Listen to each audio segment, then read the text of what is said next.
Page page number ಬೇಕು. 38 ಪ್ರಪಂಚದ ತೋರಿಕೆಯು ಕನಸಿನಂತೆ. ಓದಿ. ಪ್ರಪಂಚದ ತೋರಿಕೆಯು ಕನಸಿನಂತೆ. ಈ ಆಕ್ಷೇಪಗಳಿಗೆ ಪರಿಹಾರವನ್ನು ಹೇಳುವ ಮುಂಚೆ ಒಂದು ಮಾತನ್ನು ಹೇಳಬೇಕಾಗಿದೆ. ಅದೇನೆಂದರೆ, ಆಕ್ಷೇಪಕನು ಹಗ್ಗದ ಹಾವಿನ ದೃಷ್ಟಾಂತವನ್ನು ಪಟ್ಟಾಗಿ ಹಿಡಿದುಕೊಂಡು ಒಬ್ಬ ಮನುಷ್ಯನು ಹಗ್ಗದಲ್ಲಿ ಹಾವನ್ನು ಒಂದಾನೊಂದು ಕಾಲದಲ್ಲಿ ಕಲ್ಪಿಸಿರುವಂತೆ ಆತ್ಮನು ತನ್ನಲ್ಲಿ ಒಂದಾನೊಂದು ಕಾಲದಲ್ಲಿ ಪ್ರಪಂಚವನ್ನು ಕಲ್ಪಿಸಿಕೊಂಡಿರುತ್ತಾನೆಂದು ಭಾವಿಸಿರುತ್ತಾನೆ. ಆದ್ದರಿಂದ ಅವನ ವಿಚಾರ ಕ್ರಮದಲ್ಲಿ ಇಷ್ಟೊಂದು ತೊಡಕುಗಳಾಗಿರುತ್ತವೆ. ಆದರೆ ನಿಜವಾಗಿ ನೋಡಿದರೆ ಪರಮಾರ್ಥದ ಶಿವಸ್ವರೂಪದಲ್ಲಿ ದೃಷ್ಟಾಂತದಲ್ಲಿರುವಂತೆ ಯಾರೊಬ್ಬರೂ ಒಂದಾನೊಂದು ಕಾಲದಲ್ಲಿ ಸಂಸಾರಿತ್ವವನ್ನು ಪ್ರಪಂಚವನ್ನು ಕಲ್ಪಿಸಿರುವುದಿಲ್ಲ. ಒಂದು ದೃಷ್ಟಿಯಿಂದ ನೋಡಿದರೆ ನಾನು ಜೀವನು, ನನ್ನಂತೆ ಅನೇಕ ಜೀವರನ್ನು, ನನಗಿಂತ ವಿಲಕ್ಷಣವಾದ ಜಡ ವಸ್ತುಗಳನ್ನು ಒಳಗೊಂಡಿರುವ ಪ್ರಪಂಚದಲ್ಲಿ ನಾನಿರುವೆನು ಎಂಬ ಭಾವನೆ ಬರುವುದು. ಮತ್ತೊಂದು ದೃಷ್ಟಿಯಿಂದ ನೋಡಿದರೆ ನಾನು ಯಾವ ಜೀವತ್ವವೂ ಇಲ್ಲದ ಸತ್ಯ ಜ್ಞಾನಾನಂದ ಸ್ವರೂಪನಾದ ಅದ್ವಿತೀಯಾತ್ಮನು ಎಂಬ ಭಾವನೆಯು ಬರುವುದು. ಈ ಎರಡು ಭಾವನೆಗಳಲ್ಲಿ ಎರಡನೆಯದು ಸರಿ. ಏಕೆಂದರೆ ಆ ಭಾವನೆಯು ಬಂದ ಕೂಡಲೇ ಸಂಸಾರಿತ್ವವು ಜಗತ್ತು ಅಸತ್ಯವೆಂದು ತೋರಿಬಿಡುವುದು ಎಂಬುದನ್ನು ತಿಳಿಸುವುದಕ್ಕಾಗಿ ಹಗ್ಗದ ಹಾವಿನ ದೃಷ್ಟಾಂತವನ್ನು ಕೊಟ್ಟಿದೆಯೇ ಹೊರತು ಆ ದೃಷ್ಟಾಂತದಲ್ಲಿರುವುದೆಲ್ಲ ದಾರ್ಷ್ಟಾಂತಿಕಕ್ಕೂ ಹೊಂದುವುದೆಂಬ ಅಭಿಪ್ರಾಯದಿಂದೇನೂ ಅದನ್ನು ಕೊಟ್ಟಿರುವುದಿಲ್ಲ. ಆದ್ದರಿಂದ ಈಗ ಮೂರನೆಯ ನಾಲ್ಕನೆಯ ಆಕ್ಷೇಪಗಳನ್ನು ಪರಿಹರಿಸುವುದಕ್ಕೆ ತಕ್ಕ ಮತ್ತೊಂದು ದೃಷ್ಟಾಂತವನ್ನು ತೆಗೆದುಕೊಳ್ಳಬಹುದು. ಹೇಗೆಂದರೆ, ನಿದ್ರೆಯ ಮಬ್ಬಿನಿಂದ ಕನಸಾದರೆ ಮನುಷ್ಯನಿಗೆ ಎಂತೆಂಥ ದೃಶ್ಯಗಳು ತೋರುವುವು ನೋಡಿರಿ. ತನ್ನ ಸ್ವರೂಪವನ್ನೇ ಪೂರಾ ಮರೆತು ಬಿಟ್ಟು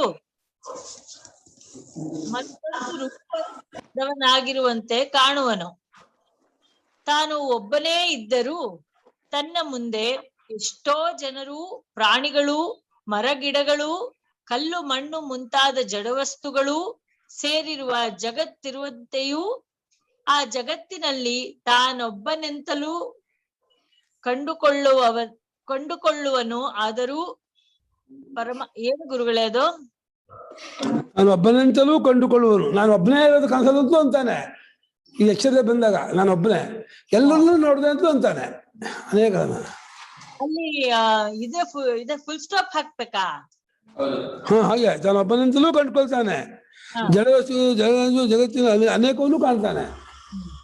ಆದರೂ ಪರಮಾರ್ಥವೇನು?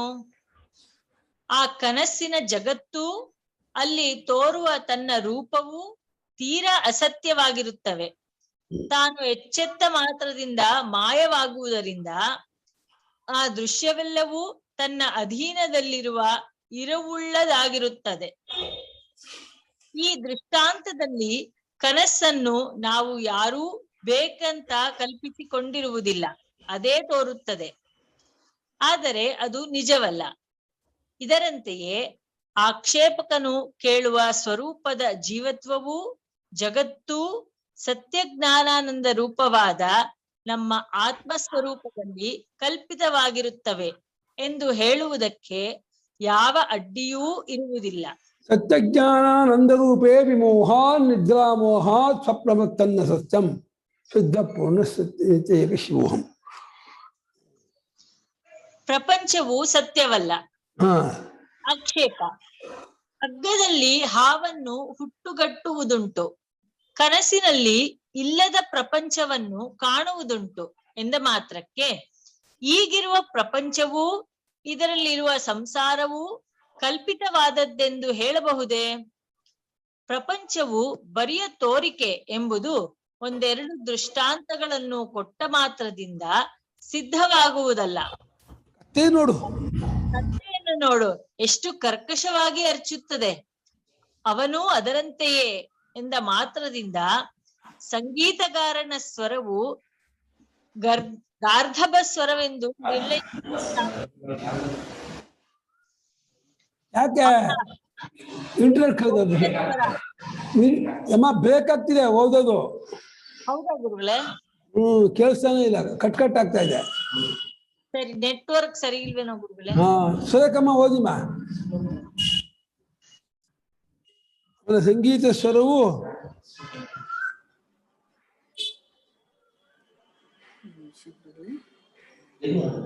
ಸಂಗೀತಗಾರನ ಸ್ವರವು ಗರ್ಧಭ ಸ್ವರವೆಂದು ನಿರ್ಣಯಿಸಿದಂತಾಗುವುದಿಲ್ಲ.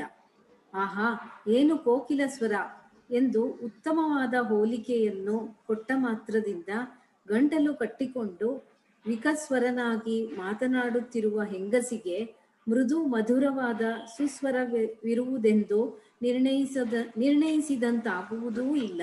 ಯಾತಕ್ಕೆ ದೃಷ್ಟಾಂತ? ಗದ್ದೆ ಬಸ್ ದೃಷ್ಟಾಂತ ಕೊಟ್ಟು ದೃಷ್ಟಾಂತ ಏನು ಕೊಡ್ತಾ ಇದಾರೆ? ಒಂದು ದೃಷ್ಟಾಂತದಿಂದ ಏನು ಸಿದ್ಧ ಮಾಡಕ್ಕಾಗಲ್ಲ ಅಂತ ದೃಷ್ಟಾಂತ ಕನಿಸ್ತಾರ ಅದ್ರಲ್ಲಿ ಯಾವ ತರ ಅಂತ ದೃಷ್ಟಾಂತದಿಂದ ಸತ್ಯ ಏನು ದೃಷ್ಟಾಂತ ಅಲ್ಲಪ್ಪ, ಸುಮ್ಮನೆ ಇದಾಗಿದ್ದ. ಹಗ್ಗದ ಹಾವು ತೋರಿಕೆಯಾಗಲಿ ಕನಸು ತೋರಿಕೆಯಾಗಲಿ ಅಷ್ಟು ಮಾತ್ರದಿಂದ ಪ್ರಪಂಚಕ್ಕೇನು ಬಂತು? ಧಾಡಿ ಸಮಾಧಾನ. ತೋರಿಕೆಯ ವಸ್ತುಗಳು ಹೇಗೆ ತೋರುವುವೋ ಪ್ರಪಂಚವೂ ಹಾಗೆಯೇ ತೋರುವುದು. ಅವು ಸತ್ಯವಾದವುಗಳೆಂಬ ಬುದ್ಧಿಯು ಹೇಗೆ ಸರಿಯಾದ ತಿಳುವಳಿಕೆಯಿಂದ ಬಾಧಿತವಾಗುವುದೋ ಹಾಗೆಯೇ ಪ್ರಪಂಚ ಸತ್ಯತ್ವ ಬುದ್ಧಿಯು ಸರಿಯಾದ ತಿಳುವಳಿಕೆಯಿಂದ ಬಾಧಿತವಾಗುತ್ತದೆ. ಆದ್ದರಿಂದ ಆ ತೋರಿಕೆಯ ವಸ್ತುಗಳಿಗೂ ಈ ಪ್ರಪಂಚಕ್ಕೂ ಯಾವ ಹೆಚ್ಚು ಕಡಿಮೆಯೂ ಇರುವುದಿಲ್ಲ. ಉದಾಹರಣೆಗೆ, ಕನಸಿನಲ್ಲಿ ತೋರುವ ಪ್ರಪಂಚವನ್ನು ನೋಡಿರಿ. ಎಚ್ಚರದಲ್ಲಿರುವಂತೆಯೇ ಕನಸಿನ ಆ ಪ್ರಪಂಚವೂ ನಮ್ಮ ಮುಂದೆ ಹರಡಿಕೊಂಡಿರುವಂತೆ ತೋರುವುದು. ಎಚ್ಚರದ ಪ್ರಪಂಚದಂತೆಯೇ ಅದೂ ಸತ್ಯವೆಂದು ಆಗ್ಗೆ ತೋರಿಕೊಳ್ಳುವುದು. ಎಚ್ಚರದ ಪ್ರಪಂಚದಲ್ಲಿರುವಂತೆಯೇ ಆ ಪ್ರಪಂಚದಲ್ಲಿಯೂ ಅನೇಕ ಜನರು, ಪಶುಪಕ್ಷಿ ಮೃಗಾದಿಗಳೂ ಇರುವಂತೆ ತೋರುತ್ತಿರುವುವು. ಎಚ್ಚರದ ಪ್ರಪಂಚದಲ್ಲಿ ಜೀವರುಗಳು ಹುಟ್ಟಿ ಕೆಲಕಾಲ ವ್ಯವಹಾರ ಮಾಡಿ ಕೊನೆಗೆ ಸಾಯುವಂತೆಯೇ ಅಲ್ಲಿಯೂ ಜೀವರುಗಳು ಹುಟ್ಟಿ ವ್ಯವಹಾರ ಮಾಡಿ ಸಾಯುತ್ತಿರುವರೆಂದು ನಮಗೆ ಭಾವನೆ ಉಂಟಾಗುವುದು. ಎಚ್ಚರದ ಪ್ರಪಂಚದಲ್ಲಿ ಹೇಗೆ ನಮಗೆ ಮಿಕ್ಕ ಜೀವರೊಡನೆ ಮತ್ತು ಜಡವಸ್ತುಗಳೊಡನೆ ಸಂಬಂಧ ವ್ಯವಹಾರಗಳಿರುವುವೋ ಅಲ್ಲಿಯೂ ಹಾಗೆಯೇ ಇರುವವೆಂಬ ಗಟ್ಟಿಯಾದ ಭಾವನೆ ಉಂಟಾಗುತ್ತದೆ. ಹೆಚ್ಚೇಕೆ, ಕನಸೆಂಬುದು ಆ ಕಾಲಕ್ಕೆ ಎಲ್ಲ ವಿಧದಿಂದಲೂ ಎಚ್ಚರವೆಂದೇ ನಮಗೆ ಭಾವನೆಯಾಗಿರುತ್ತದೆ.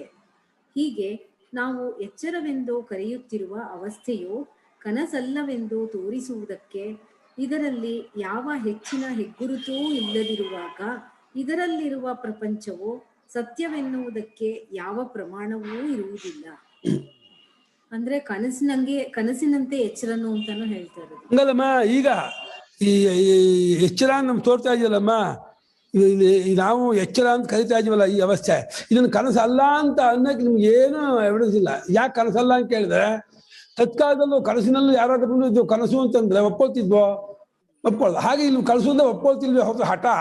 ಆದ್ರೆ ಕನಸಲ್ಲ ಅನ್ನಕ್ಕೆ ಏನೂ ಇದಿಲ್ಲ. ಅಭಿಮಾನ ಇದೆ ಅಂತ.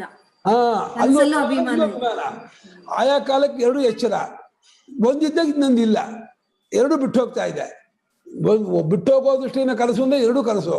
ತತ್ತತ್ಕಾಲ ತೋರೋ ಸತ್ಯ ಅಂತಂದ್ರೆ ಎರಡೂ ತತ್ತತ್ಕಾಲ ಸತ್ಯವಾಗಿ ತೋರುತ್ತೆ. ಆದ್ರಿಂದ ಸುಮ್ಮನೆ ಒಣಾಭಿಮಾನದಿಂದ ಇದನ್ನ ಎಚ್ಚರ ಅದನ್ನ ಕನಸನ್ನ ಬಂತೀವಿ ಹೊರತು ಈ ವಿಭಾಗಕ್ಕೆ ಏನೂ ಇದಿಲ್ಲ, ಆಧಾರ ಇಲ್ಲ. ಅಡ್ಡರಿಂದ ಇದರಲ್ಲಿ ಯಾವ ಹೆಚ್ಚಿನ ಹೆಗ್ಗುರುತೂ ಇಲ್ಲದಿರುವಾಗ ಇದರಲ್ಲಿರುವ ಪ್ರಪಂಚವು ಸತ್ಯವೆನ್ನುವುದಕ್ಕೆ ಯಾವ ಪ್ರಮಾಣವೂ ಇರುವುದಿಲ್ಲ. ಆದ್ದರಿಂದ ಕನಸಿನ ದೃಷ್ಟಾಂತವು ಬರಿಯ ದೃಷ್ಟಾಂತವಲ್ಲ. ಪ್ರಪಂಚವು ಸುಳ್ಳೆಂಬುದಕ್ಕೂ ಅದು ಆತ್ಮನಲ್ಲಿ ಕಲ್ಪಿತವಾಗಿದೆ ಎಂಬುದಕ್ಕೂ ಸಾಕಾರ ಅನುಭವ ದೃಷ್ಟಾಂತ ಅಲ್ಲ ಅದು ಅಂತ ಇದ್ದಾರೆ. ಅದೇ ಅನುಭವ, ಅದು ಆ ಅನುಭವನ ಇಲ್ಲಿಗೆ ಅಪ್ಲೈ ಮಾಡ್ಕೊಳ್ಳಿ. ಇದು ಸರಿಯಾಗಿ ತೋರಪ್ಪ ಪೂರ್ವಪಕ್ಷಿ. ಇದು ಸರಿಯಾಗಿ ತೋರುವುದಿಲ್ಲ. ಏಕೆಂದರೆ ಕನಸು ಹೋದ ಮೇಲೆ ಎಚ್ಚರವು ಬಂದು ಕನಸು ಸುಳ್ಳೆಂದು ತೋರುತ್ತದೆ.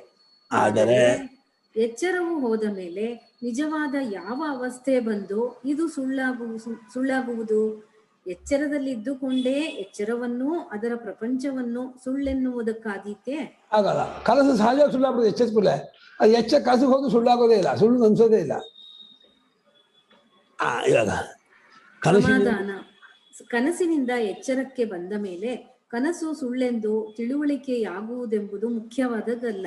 ಅದು ಮುಖ್ಯ ಅಲ್ಲ. ಕನಸು ಸುಳ್ಳೆಂಬ ಆ ತಿಳುವಳಿಕೆಯು ಸರಿಯಾದದ್ದೇ ಅಲ್ಲವೇ ಎಂಬುದೀಗ ವಿಚಾರ ಮಾಡಬೇಕಾದ. ಅಷ್ಟೇ. ಕನಸು ಸುಳ್ಳು ಅಂತ ತಿಳುವಳಿಕೆ ಉಂಟಾಗುತ್ತಲ್ಲಪ್ಪ, ಆ ತಿಳುವಳಿಕೆ ಕರೆಕ್ಟಾಗಿ ತಪ್ಪ. ಕನಸು ಸುಳ್ಳು ತಿಳುವಳಿಕೆ ಉಂಟಾಗ್ತಿದೆ, ಅದು ಸರಿನಾ ತಪ್ಪ ಅಂತ ಅಷ್ಟೇ ಈಗ ವಿಚಾರ ಮಾಡಬೇಕು. ಅದು ಸರಿಯಾದದ್ದೇ. ಏಕೆಂದರೆ ಎಚ್ಚರದಲ್ಲಿ ಕನಸಿನ ಪ್ರಪಂಚವು ಎಲ್ಲಿಯೂ ಇರುವುದಿಲ್ಲ. ಕನಸಿನ ಪ್ರಪಂಚವು ಸತ್ಯವಾಗಿದ್ದರೆ ಅದು ಈಗಲೂ ಎಲ್ಲಿಯಾದರೂ ಇರಬಹುದೆಂದು ನಾವು ಊಹಿಸುವುದಕ್ಕೆ ಬರುತ್ತಿತ್ತು. ಆದರೆ ಅನುಭವದಲ್ಲಿ ಹಾಗಿಲ್ಲ. ಕನಸಿನ ಪ್ರಪಂಚವು ಕನಸಿನ ಕಾಲದಲ್ಲಿಯಾಗಲಿ ಈಗಲಾಗಲಿ ಎಲ್ಲಿಯೂ ಇರುವುದೇ ಇಲ್ಲವೆಂದೇ ನಾವೆಲ್ಲರೂ ನಿಶ್ಚಯಿಸಿರುತ್ತೇವೆ. ಆದ್ದರಿಂದ ಕನಸು ಅದರ ಪ್ರಪಂಚವೂ ಸುಳ್ಳೇ ಎಂದರೆ ಆಗಿನ ಮಟ್ಟಿಗೆ ಕಾಣಿಸಿಕೊಂಡ ಬರಿಯ ತೋರಿಕೆಯೇ ಎಂದಾಯಿತು. ಇದರಂತೆ ನಮಗೆ ಕನಸಾಗುವಾಗ ಎಚ್ಚರದ ಪ್ರಪಂಚವು ಎಲ್ಲಿರುತ್ತದೆ? ಅದು ಪ್ರಶ್ನೆ. ಸುಳ್ಳು ಗೊತ್ತಾಗತ್ತೆ ಮುಖ್ಯ ಅಲ್ಲ, ಎಲ್ಲಿರುತ್ತದೋ ಆಗ ಎಲ್ಲಿಯೂ ಇರುವುದಿಲ್ಲ. ಅದು ಎಲ್ಲಿಯಾದರೂ ಇರುವುದೆಂಬ ಭಾವನೆಯೇ ನಮಗೆ ಕನಸಿನಲ್ಲಿರುವುದಿಲ್ಲ. ನಾವು ಕನಸು ಕಾಣುವಾಗ ನಮ್ಮ ಎಚ್ಚರದ ಪ್ರಪಂಚವು ಎಂದರೆ ನಾವು ಎಚ್ಚರವಾಗಿದ್ದಾಗ ಮಾತ್ರ ತೋರಿಕೊಳ್ಳಬಲ್ಲ ಪ್ರಪಂಚವು ಇದೆ ಎನ್ನುವುದಾದರೆ ನಮಗೆ ಕನಸು ಎಚ್ಚರವು ಒಂದೇ ಕಾಲದಲ್ಲಿ ಆಗುತ್ತವೆ ಎಂದು ಹೇಳಿದರೆ ಇದು ತನಗೆ ತಾನೇ ವಿರುದ್ಧವಾದ ಮಾತಾಗಿರುತ್ತದೆ. ಆದ್ದರಿಂದ ಎಚ್ಚರದ ಪ್ರಪಂಚವು ಕನಸಿನ ಪ್ರಪಂಚದಂತೆ ಅಸತ್ಯವೆಂದೇ ಹೇಳಬೇಕಾಯಿತು. ಅಂತೂ ಕನಸಿನಿಂದ ಮತ್ತೊಂದು ಅವಸ್ಥೆಗೆ ಬಂದದ್ದರಿಂದ ಕನಸು ಸುಳ್ಳೆಂದು ನಾವು ನಿರ್ಣಯಿಸಿರುವುದಿಲ್ಲ. ಅದರ ಸ್ವರೂಪವನ್ನು ವಿಚಾರ ಮಾಡಿಯೇ ಅದು ಸತ್ಯವಲ್ಲವೆಂದು ನಾವು ಗೊತ್ತುಪಡಿಸಿರುತ್ತೇವೆ. ಇಲ್ಲಪ್ಪ, ಸ್ವಲ್ಪ ಮಾಡಿಕೊಡಿಸಿಲ್ಲಪ್ಪ. ಎಚ್ಚರ ಬಂದ ಮೇಲೆ ಸುಳ್ಳು ಸಿಗ್ತಾರದು ಸ್ವಲ್ಪ ವಿಚಾರ ಮಾಡಿ. ಅದರಂತೆಯೇ ಎಚ್ಚರದ ಸ್ವರೂಪವನ್ನು ವಿಚಾರ ಮಾಡಿದರೆ ಅದೂ ಸತ್ಯವಲ್ಲವೆಂದು ಗೊತ್ತಾಗುತ್ತದೆ. ಸರಿಯಾಗಿ ಅರ್ಥ. ಅದು ಸುಳ್ಳು ಅಂತ ಆಗತ್ತಲ್ಲ, ಹಂಗೆ ಎಲ್ಲಿ ಸುಳ್ಳು ಅಂತ ಆಗತ್ತೆ ಅಂತ ಪ್ರಶ್ನೆ ಇವಾಗ. ಸುಳ್ಳು ಅಂತ ಅನುಭವ ಬರಬೇಕು, ಬಾಧೆನೇ ಆಗಲ್ಲ. ಎಚ್ಚರ ಕನಸು ಬಾಧೆ ಆಗುತ್ತಲ್ಲ. ಈ ನಿರ್ಣಯಕ್ಕೆ ಮತ್ತೆ ಯಾವ ಅವಸ್ಥೆಗೂ ಹೋಗಬೇಕಾದದ್ದಿರುವುದಿಲ್ಲ. ಆಕ್ಷೇಪ. ಕನಸಿನ ಪ್ರಪಂಚದಂತೆ ಎಚ್ಚರದ ಪ್ರಪಂಚವು ಬರಿಯ ತೋರಿಕೆ ಎಂದು ಸಿದ್ಧವಾಯಿತೆಂದು ಇಟ್ಟುಕೊಳ್ಳೋಣ. ಆದರೆ ಈ ತೋರಿಕೆಯು ಸತ್ಯಜ್ಞಾನಾನಂದ ರೂಪನಾದ ಆತ್ಮನಲ್ಲಿ ಕಲ್ಪಿತವಾಗಿದೆ ಎಂಬುದಕ್ಕೆ ಆಧಾರವೇನು? ನಮ್ಮ ಆತ್ಮನು ಸತ್ಯಜ್ಞಾನಾನಂದ ಸ್ವರೂಪನೆನ್ನುವುದಕ್ಕೆ ಆಧಾರವಾದ ಅನುಭವವು ನಮಗೆಲ್ಲಿದೆ? ಸಮಾಧಾನ. ಇದಕ್ಕೆ ನಿದ್ರೆಯ ಅನುಭವವನ್ನು ನೋಡಿರಿ. ಎಚ್ಚರದಲ್ಲಿಯೂ ಕನಸಿನಲ್ಲಿಯೂ ನಮ್ಮಲ್ಲಿ ಜೀವತ್ವವೂ ಜಗತ್ತೂ ತೋರುತ್ತಿದ್ದರೂ ತನಿ ನಿದ್ರೆಯಲ್ಲಿ ನಾವೊಬ್ಬರೇ ಇರುತ್ತೇವೆ. ಹೀಗೆ ಎಚ್ಚರ ಕನಸು ನಿದ್ರೆಗಳಲ್ಲಿ ನಮ್ಮ ಆತ್ಮಸ್ವರೂಪವು ಇದ್ದೇ ಇರುವುದರಿಂದಲೂ ಅದು ಇಲ್ಲವೆಂಬುದನ್ನು ಕಲ್ಪಿಸುವುದಕ್ಕೆ ಕೂಡ ಬರುವುದಿಲ್ಲವಾದ್ದರಿಂದಲೂ ಆತ್ಮನು ಸತ್ಯ ಸ್ವರೂಪನೆಂದು ಏರ್ಪಡುತ್ತದೆ. ಎಚ್ಚರ ಕನಸುಗಳಲ್ಲಿ ತೋರುವ ಜೀವ ಜಡ ಪ್ರಪಂಚವೆಲ್ಲವನ್ನೂ ಸಾಕ್ಷಿ ರೂಪದಿಂದ ಅರಿಯುತ್ತಿರುವುದರಿಂದಲೂ ಯಾವ ಪ್ರಪಂಚವೂ ಇಲ್ಲದ ತನಿ ನಿದ್ರೆಯನ್ನು ಅದೇ ರೂಪದಿಂದ ಅನುಭವಿಸುತ್ತಿರುವುದರಿಂದಲೂ ಆತ್ಮನು ಜ್ಞಾನ ಸ್ವರೂಪನೆಂತಲೂ ಏರ್ಪಡುತ್ತದೆ. ಎಚ್ಚರ ಕನಸುಗಳಲ್ಲಿ ತೋರುವ ಯಾವ ವಸ್ತುವಾದರೂ ತನಗಾಗಿಯೇ ಬೇಕೆನಿಸುವುದರಿಂದಲೂ ನಿದ್ರೆಯಲ್ಲಿ ಯಾವ ಹೊರಗಿನ ವಿಷಯವಿಲ್ಲದಿದ್ದರೂ ತನ್ನ ಇರುವಿನಿಂದಲೇ ಸುಖದ ಅನುಭವವನ್ನು ಕೊಡುತ್ತಿರುವುದರಿಂದಲೂ ಆನಂದ ಸ್ವರೂಪನೆಂತಲೂ ಏರ್ಪಡುತ್ತದೆ. ಹೀಗೆ ಯಾವಾಗಲೂ ಇರುತ್ತಿರುವ ಸತ್ಯ ಜ್ಞಾನಾನಂದ ಸ್ವರೂಪದಲ್ಲಿ ಎಚ್ಚರ ಕನಸುಗಳಲ್ಲಿ ಮಾತ್ರವೇ ತೋರುವ ಪ್ರಪಂಚವು ಕಲ್ಪಿತವಾಗಿರುತ್ತದೆ ಎಂದರೆ ಆ ಆತ್ಮನನ್ನು ಬಿಟ್ಟು ಬೇರೆಯಾದ ಸ್ವತಂತ್ರವಾಗಿ ಇರುವುದಿಲ್ಲ ಎಂಬುದು ಈ ವಿಚಾರದಿಂದಲೇ ಏರ್ಪಡುತ್ತದೆ. ನಾನು ಶುದ್ಧನು. ನಿತ್ಯನು ಏಕನು. ಓದಿ. ಇಲ್ಲಿಯವರೆಗಿನ ವಿಚಾರದಿಂದ ಒಟ್ಟಿನಿಂದ ಏನು ಸಿದ್ಧವಾಯಿತೆಂದರೆ ನಮ್ಮ ಆತ್ಮನು ಶುದ್ಧನು. ಅವನಲ್ಲಿ ಸಂಸಾರದ ಅಶುದ್ಧಿಯಾಗಲಿ ಜಡ ಪ್ರಪಂಚದ ಅಶುದ್ಧಿಯಾಗಲಿ ಒಂದಿಷ್ಟು ಇರುವುದೇ ಇಲ್ಲ.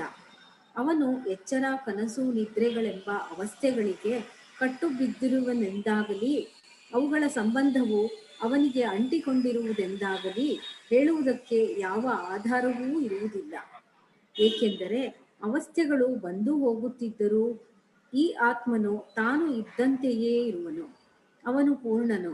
ಅವನು ಪ್ರಪಂಚದಲ್ಲಿ ಎಲ್ಲಿಯೋ ಒಂದು ಕಡೆ ಇದ್ದುಕೊಂಡು ಕಾಲ ದೇಶಗಳ ಕಟ್ಟಿಗೆ ಸಿಕ್ಕಿಕೊಂಡು ನರಳುತ್ತಿರುವನೆಂಬುದು ಕುಕಲ್ಪನೆಯು.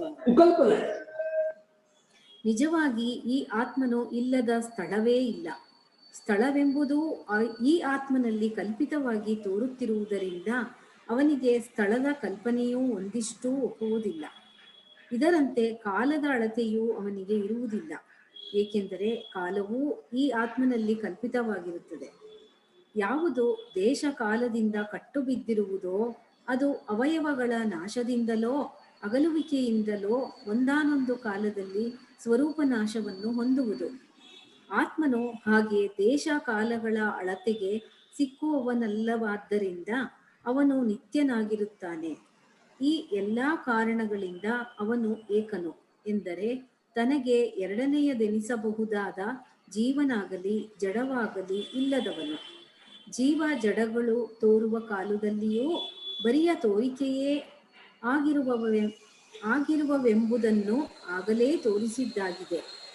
ತನಿನಿದ್ರೆಯಲ್ಲಂತೂ ಅವುಗಳ ಸೆಲೆಯೇ ಇರುವುದಿಲ್ಲ. ಕನಸು ಹೋದರೆ ಕನಸನ್ನು ಕಂಡವನೊಬ್ಬನೇ ಉಳಿದುಕೊಳ್ಳುವಂತೆಯೂ, ಭ್ರಾಂತಿಯ ತೋರಿಕೆಯು ಹೋದರೆ ಭ್ರಾಂತಿಗೆ ಆಧಾರವಾಗಿದ್ದ ಹಗ್ಗವೇ ಮುಂತಾದದ್ದು ಒಂದೇ ಉಳಿದುಕೊಳ್ಳುವಂತೆಯೂ, ತನಿನಿದ್ರೆಯಲ್ಲಿ ಎಚ್ಚರ ಕನಸುಗಳ ತೋರಿಕೆ ಯಾವುದೂ ಇಲ್ಲದೆ ಈ ಆತ್ಮನೊಬ್ಬನೇ ಉಳಿದುಕೊಳ್ಳುತ್ತಾನೆ. ಆದ್ದರಿಂದ ಆತ್ಮನೇ ಅವುಗಳಿಗೆ ತಿರುಳಾಗಿರುತ್ತಾನೆ. ಆದ್ದರಿಂದ ಅವನು ಸರ್ವ ಪ್ರಕಾರದಿಂದಲೂ ಏಕನು ಅಥವಾ ಅದ್ವಿತೀಯನಾಗಿರುತ್ತಾನೆ. ನಾನು ಶಿವನು. ಆದ್ದರಿಂದ ನಾನು ಶಿವನು ಎಂಬುದು ಪರಮಾರ್ಥವೆಂದು ನಿಶ್ಚಯವಾಯಿತು. ಹೇಗೆ ಪರಮೇಶ್ವರನು ಜಗಜ್ಜನ್ಮಾದಿ ಕಾರಣನೆಂದು ಶಾಸ್ತ್ರದಲ್ಲಿ ಹೇಳಿದೆಯೋ ಹಾಗೆಯೇ ನಮ್ಮ ಆತ್ಮಸ್ವರೂಪವು ಸಕಲ ಜಗತ್ತೂ ಹುಟ್ಟಿ ತೋರಿಕೊಂಡು ಅಡಗುತ್ತಿರುವುದಕ್ಕೆ ಕಾರಣವಾಗಿರುತ್ತದೆ. ಹೇಗೆ ಪರಮೇಶ್ವರನೇ ಎಲ್ಲವೂ ಆಗಿರುವನೆಂದು ಶಾಸ್ತ್ರದಲ್ಲಿ ಹೇಳಿದೆಯೋ ಹಾಗೆಯೇ ನಮ್ಮ ಆತ್ಮಸ್ವರೂಪವು ಎಲ್ಲವೂ ಆಗಿರುವುದು. ಹೇಗೆ ಪರಮೇಶ್ವರನು ನಿತ್ಯ ಶುದ್ಧ ಬುದ್ಧ ಮುಕ್ತ ಸ್ವಭಾವದವನಾಗಿರುವನೆಂದು ಶಾಸ್ತ್ರದಲ್ಲಿ ವರ್ಣಿತವಾಗಿದೆಯೋ ಹಾಗೆಯೇ ನಮ್ಮ ಆತ್ಮಸ್ವರೂಪವು ಇರುವುದೆಂದು ಅನುಭವ ಬೆಂಬಲವುಳ್ಳ ಯುಕ್ತಿಯಿಂದ ಸಿದ್ಧವಾಗಿದೆ. ಆದ್ದರಿಂದ ನಮ್ಮಗಳೆಲ್ಲ ಆತ್ಮನು ಶಾಸ್ತ್ರದಲ್ಲಿ ಹೇಳಿರುವ ಶಿವನೇ ಎಂದು ಸಿದ್ಧವಾಯಿತು. 11:30 ಆಯ್ತು. ಇನ್ನೊಂದು ನಿಮಿಷ ಇದೆ ಅಷ್ಟೇ.